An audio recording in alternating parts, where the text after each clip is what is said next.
Assalamualaikum warahmatullahi wabarakatuh.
Alhamdulillah wassalatu wassalamu ala Rasulillah Sayyidina Muhammad ibn Abdullah wa ala alihi wa ashabihi wa mawalah. Ashhadu an la ilaha illallah wa ashhadu anna Muhammadan abduhu wa rasuluh, amma ba'd. Fa inni usikum wa iyaya bittaqallah faqad fazal muttaqun. Hadirin jamaah salat Jumat rahimakumullah. Mengawali khutbah pada siang hari ini, mari bersama-sama kita tingkatkan kadar keimanan dan ketakwaan kita pada Allah Subhanahu wa taala. Takwa dalam artian takut.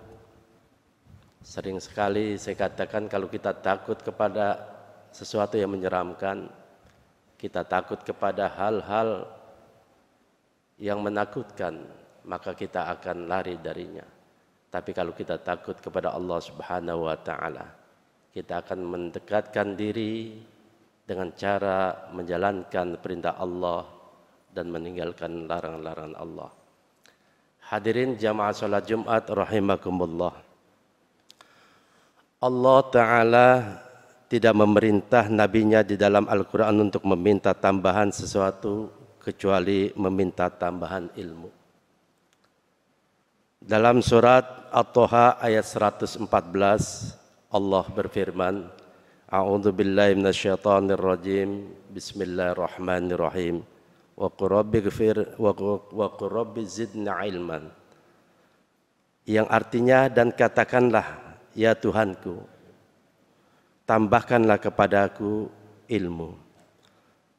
Allah Subhanahu wa taala juga berfirman di dalam surat At-Taubah ayat 122 yang artinya, tidak sepatutnya bagi mukmin itu pergi semuanya ke medan perang.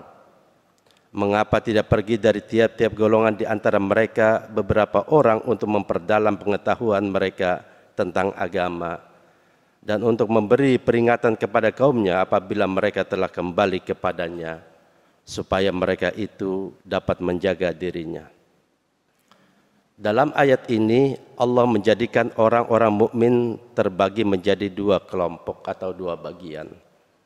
Satu kelompok bertugas menjaga kaum muslimin dan satu kelompok yang lain bertugas menjaga ajaran-ajaran Islam, yakni para ulama.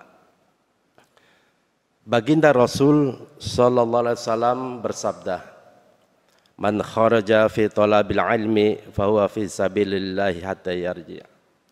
Barang siapa yang keluar rumah untuk menuntut ilmu, maka ia berada di jalan Allah hingga ia kembali.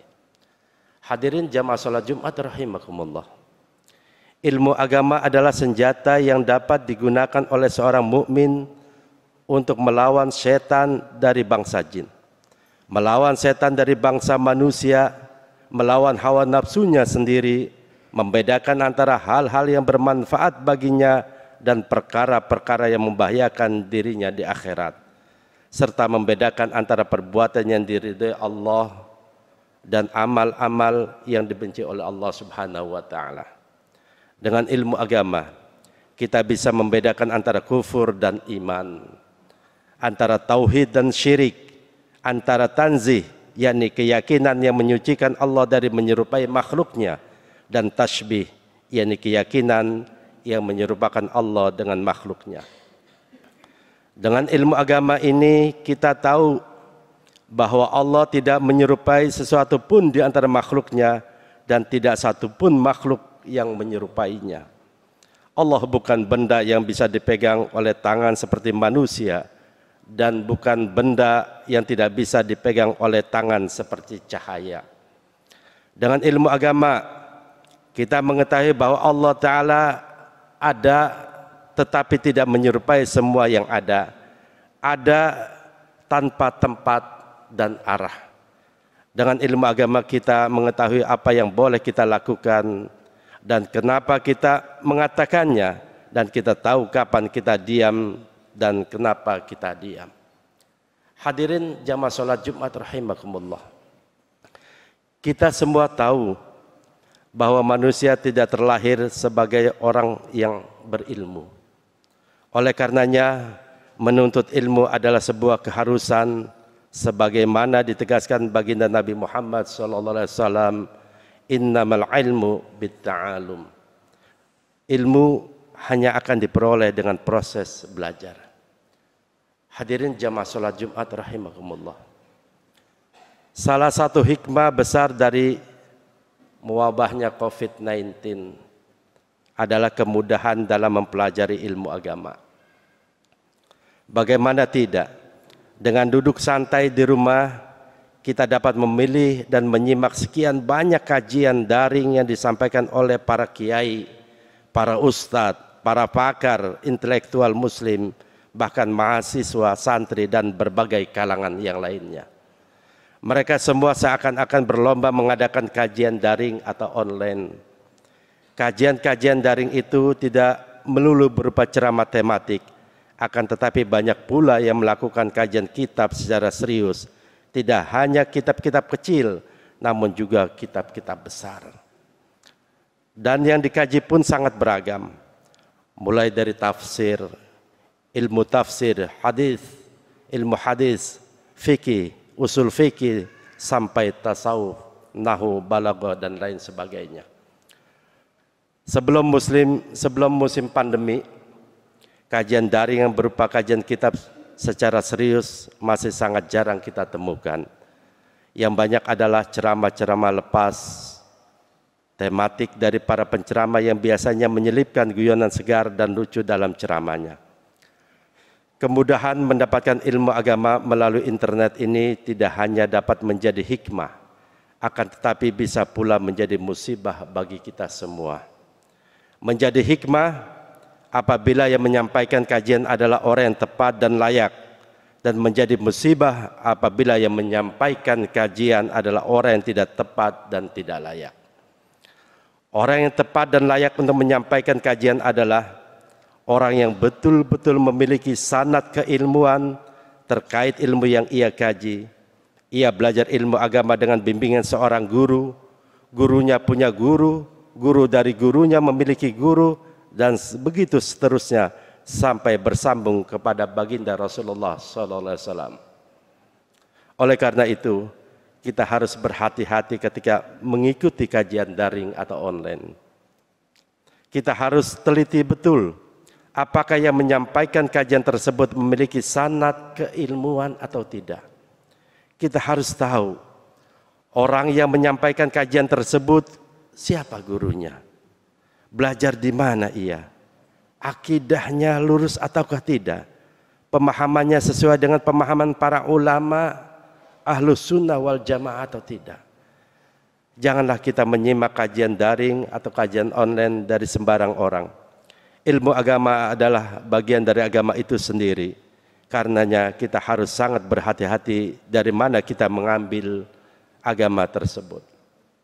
Ibnu Sirin mengatakan, "Inna hadzal ilma dinan fanzuru amman ta'khuduna dinakum."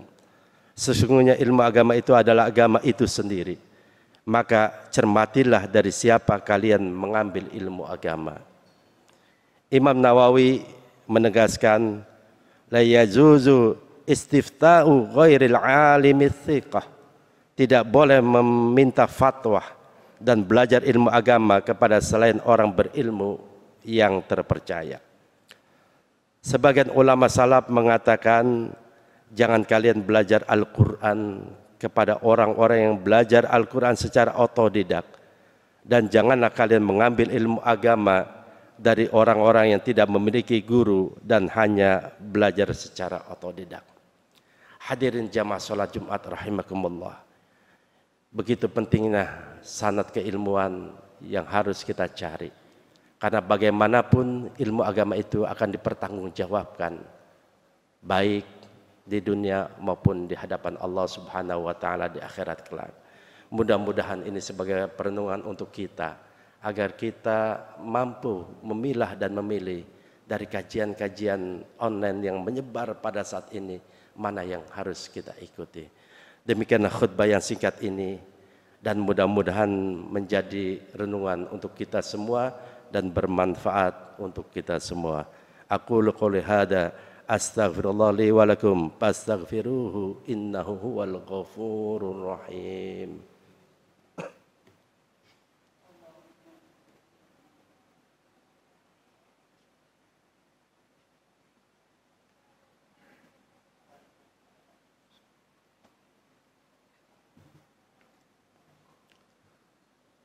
Alhamdulillah, alhamdulillahi ala ihsanih wa syukru lahu ala taufiqih wa imtinanih wa ashhadu an la ilaha illallah wahdahu la syarikalah wa ashhadu anna Muhammadan abduhu wa rasuluhu ad-da'i ila ridwanih.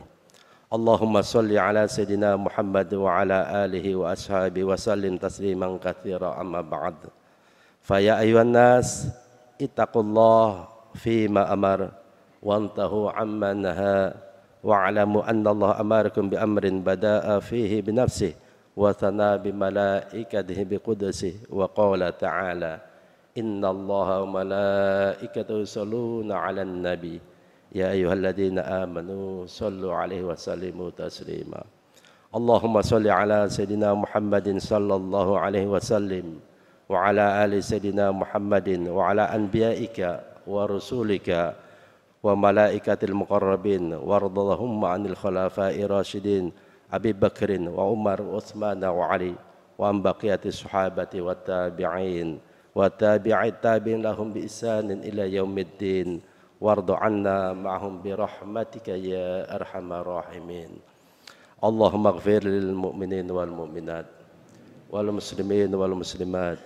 الأحياء منهم والأموات اللهم أعز الإسلام والمسلمين وأذل الشرك والمشركين وانصر من نصر الدين واخذل من خذل المسلمين ودمر أعداء الدين وأعلي كلماتك إلى يوم الدين ربنا ظلمنا أنفسنا وإن لم تغفر لنا وترحمنا لنكونن من الخاسرين ربنا آتنا في الدنيا حسنة وفي الآخرة حسنة وقنا عذاب النار عباد الله إن الله يأمرنا بالعدل والإحسان وإيتاء ذي القربى وينهى عن الفحشاء والمنكر والبغي يعظكم لعلكم تذكرون fadhkurullaha yadhkurkum washkuruhu ala ni'amihi yazidkum wa la dzikrullahi akbar. Aqimus shalah.